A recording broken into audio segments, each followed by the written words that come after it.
Hello, friends. My name is Brittnie, and this is the Capture the Chaos podcast. Right now, your photography business probably looks like confetti on the floor after a birthday session. A bit of a mess. In this podcast, we will talk about how you can be more productive and organize your business in order to have success without burnout. We focus on growing your business in the most sustainable way so you can focus on the parts of your life that matter most. It has been a really long time since I have sat down to record a podcast episode. I had all of my episodes recorded back in May for the entire summer. And I took the summer off to hang out with the kids and, it really was supposed to be a summer of rest, and it turned into anything but restful because I just don't sit well. And so I started all kinds of new projects. One of them is a planner. I'm literally picking dust off my microphone right now because that's how long it's been sitting here not being used by me. So I literally am picking little dust particles and it's like flying into my mouth right now. It's the best. So I'm working on a planner right now that started back at the end of May. Literally, the school gets out. I say, hey, I'm going to take it easy this summer. I'm like, no, let's create a planner. So that's what I've been doing. And I'm hoping to have it ready to go by 2024. I will be talking more about this whole planner thing later on. Right now, I don't have a whole lot to say. It's going to be awesome. That's all I know. But let's talk about fall. It is fast approaching. And honestly, these hot temps cannot end soon enough. Have you started planning your fall calendar yet? If not, listen up. We are going to dive into some of the lessons that I have learned over the many years of being a family photographer. I'm not even sure what I just said there. And even if you have started planning your fall calendar, listen up. I might have some tips that can save you a whole heck of a lot of burnout here in the next few months. But before we start, this is starting. I'm sorry. Hold on, Natalie. I wanted to talk about the different seasons that we are in. And if you're a newer photographer, maybe less than 2 or 3 years, then you're looking around and maybe you're seeing all these other photographers who have already started posting their family sessions, their calendars for fall, and maybe they're completely booked for the rest of the year. It's barely August. I mean, we're like halfway through August, and you're like, I don't even have my mini sessions booked up yet. How is this happening? You're looking at your calendar and it's wide open and you start comparing yourself to those other photographers. Stop. First of all, I need to address this. I know this is the time of year that we as photographers are doubting ourselves and we're wondering if things are going to book, and we're wondering what we're doing wrong when other people are doing things right. I mean, it's not even just this time of year. This is all year long, all the time, every day. And it just looks like everyone else is doing really well. Now, for those that are doing or seem like they're doing really well, they're probably doing one of two things. I'm going to share those two things with you. I wrote this podcast episode while I was on a walk, and I was doing voice to text. And so deciphering what I said is kind of crazy. Like, photographer has translated to bagata. I don't know. So if I say some weird things, it's because my voice to text got all kinds of crazy. So I'm doing my best here. And also I'm really trying to warm up back into podcasting. Like, I was in a good habit and a good routine, and it was like coming really natural.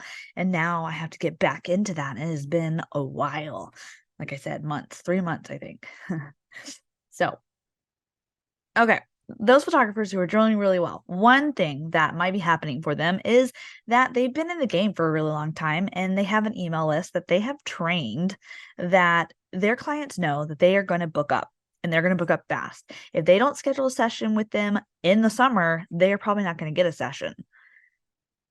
And you might just not be there yet because your clients haven't been trained to see and know that your schedule is going to fill up. if they don't book with you early. So here's the good news for you as a family photographer. Everybody wants Christmas card or fall photos for whatever reason. That's just when they think they need to get their family photos done.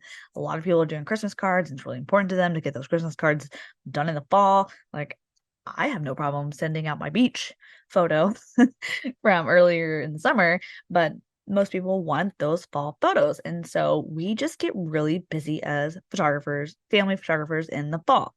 They are just jumping at the bit to hire. Now, if you stay consistent and you market and you show up regularly and you let people know you're a photographer and that you're booking and you have openings, then they are going to start booking. They will.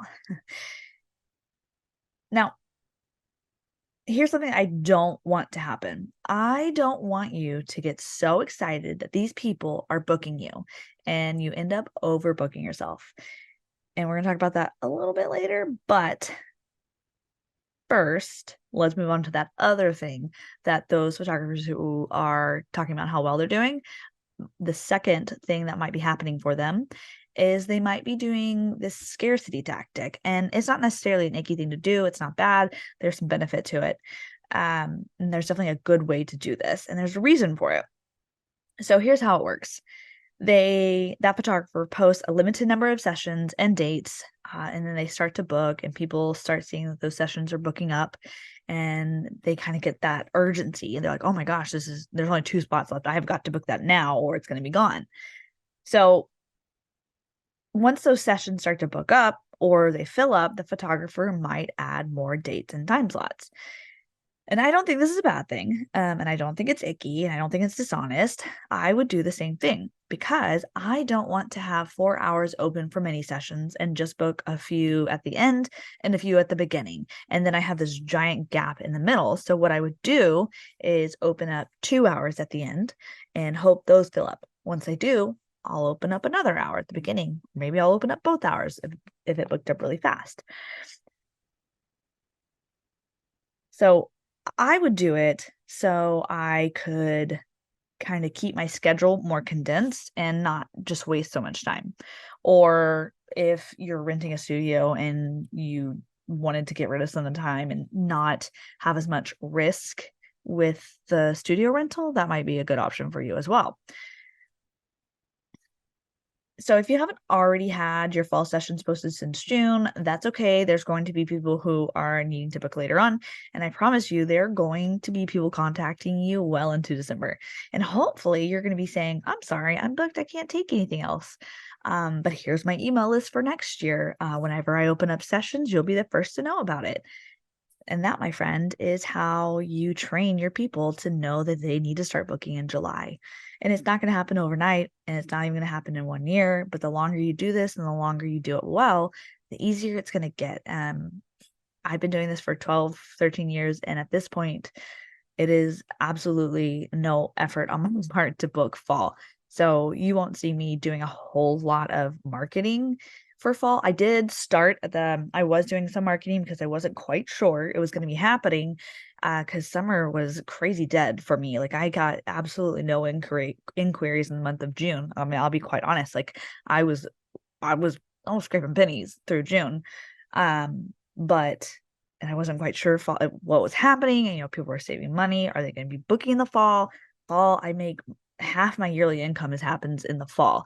So I was a little bit nervous. And so, yeah, I did market a little bit in July. Then most of my mini sessions are booked. A lot of my full sessions, they're just booking without even trying at this point. And I'm not saying that to brag at all for sure, but I'm just saying at this point in my photography career, it is on autopilot. And that will happen for you eventually if you play things smart, if you do everything we've talked about in this podcast. I mean, everything in this podcast we've talked about is everything I know and everything that I do.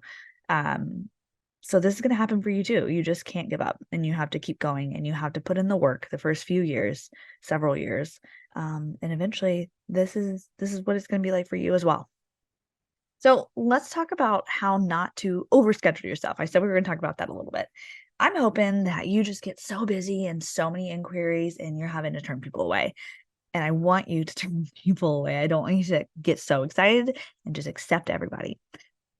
Fall is a really fun time. There's so many things to do with your family. There are pumpkin patches, there's trick or treating, and then you kind of get into the Christmas season, which is just as awesome. And you don't want to miss out on that because you're shooting all the time or you're having to edit all those photos that you took. I see photographers overbook themselves with sessions and they just kind of disappear for 3 or 4 months, and I don't want that for you. You did not start this business to neglect your family and work all the time. That is absolutely not why you're here. I want you to be able to take sessions and be able to make money and spend time with your family.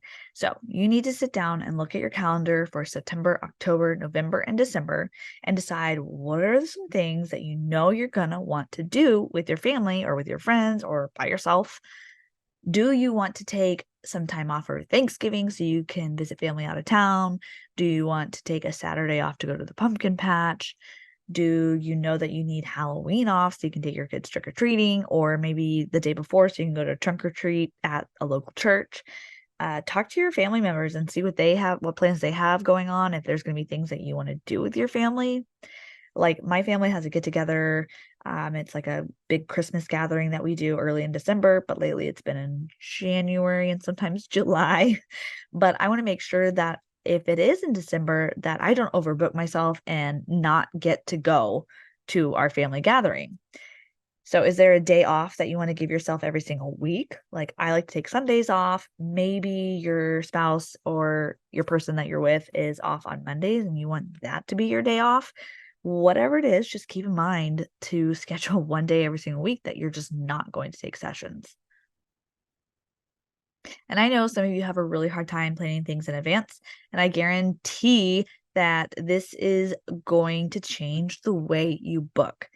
If you have been someone in the past who has been overbooked, and you know you've been into that deep dark editing cave and you come out looking like Penny in that one episode of Big Bang Theory when she gets dumped and becomes like a gamer, and she has like Cheetos all over her face and her hair's a mess.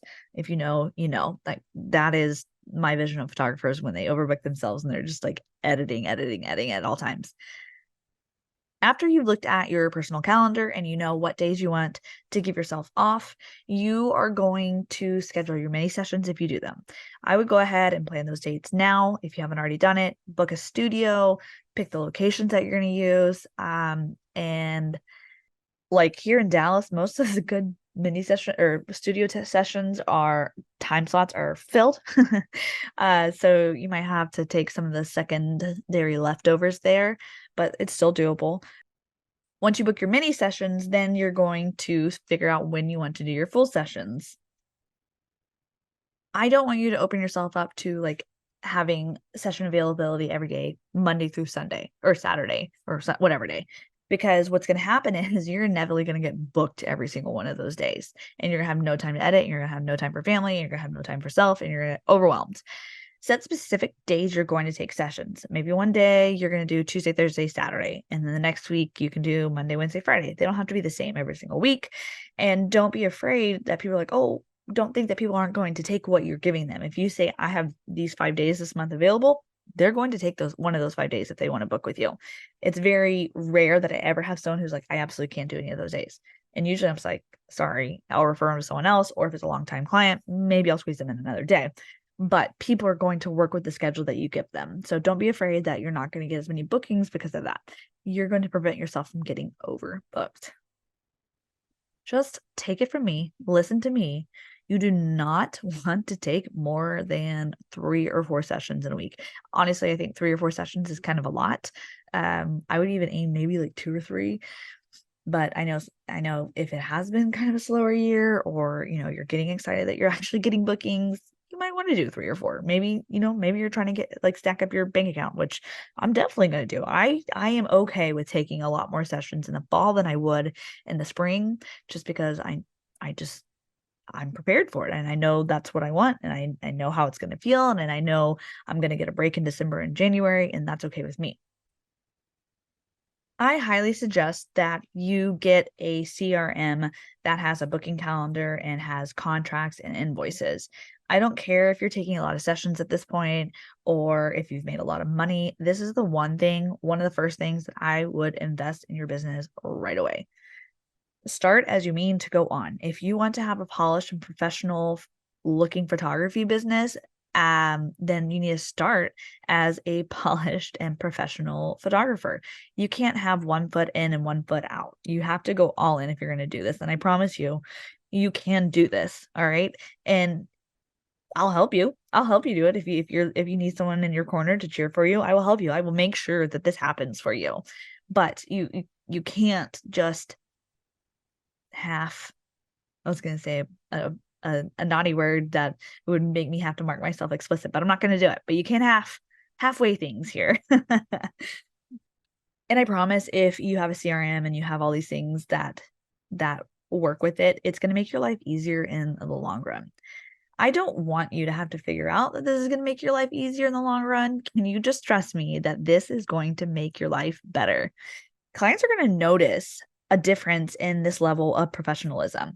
A client doesn't want to give their money to someone who they don't trust and is afraid that they're going to lose their photos or something like that. If you want quality clients, then you need to be a quality photographer on the business end and on the front end of things. You need to have good looking photos, right? So those are my tips for planning your fall calendar. One, don't compare yourself to others that are around you, especially if they have been in business longer. Stay in your lane, do the best you can, and eventually you are going to get there, friend. Two, plan your personal life first, and then set specific days you're going to take sessions. Trust me on this one. Enjoy your season. Fall is fun. Christmas is fun. You don't want to spend your life working away. 3, if you want quality clients, be a quality photographer. Use a CRM and get organized now, not when you're in the weeds. And guys, be sure to follow me on Instagram. That's at Brittnie_Renee_photo. It's linked in the show notes so you don't spell it wrong. I'll be sharing the planner creation process, sneak peeks, and more. And I'll also be putting out a pre-sale campaign here in the near future. And you do not want to miss out on that. I promise. It's going to be awesome. Thanks for joining me today and dealing with my rustiness from being on a break from podcasting. So, see you next time, guys.